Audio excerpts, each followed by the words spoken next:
Drake, one of the hottest music stars in the world, he placed a $1.3 million bet in Bitcoin for the Super Bowl. Everyone's talking about why Drake would be using Bitcoin to bet on the Super Bowl. Now, of course, he made three separate bets. He bet on the Rams money line, he bet on OBJ having a touchdown, and he bet on OBJ having over 62.5 receiving yards.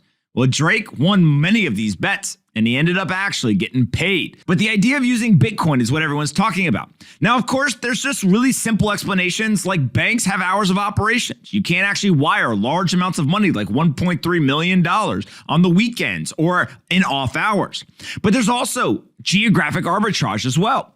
Sometimes, in order to actually go and use some of these betting services, they want Bitcoin instead of dollars. Settlement times are faster and cost is cheaper. Bitcoin is superior from a technology format than wires or ACHs.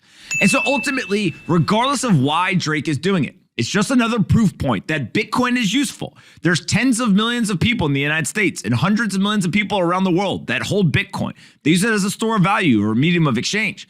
And now, one of the most popular musicians in the world, not only is he using it as a store of value, he's using it as a medium of exchange as well. If Drake is talking about Bitcoin, posting it online, and the media is talking about it, that means more and more people are going to start asking themselves, if Bitcoin is good for Drake, maybe it's good enough for me as well.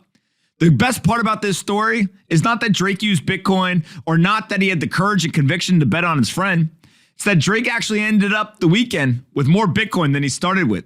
Kudos to Drake. Bitcoin's inevitable, Bitcoin's good for business, and Bitcoin is benefiting from the biggest musician in the world talking about it on a daily basis.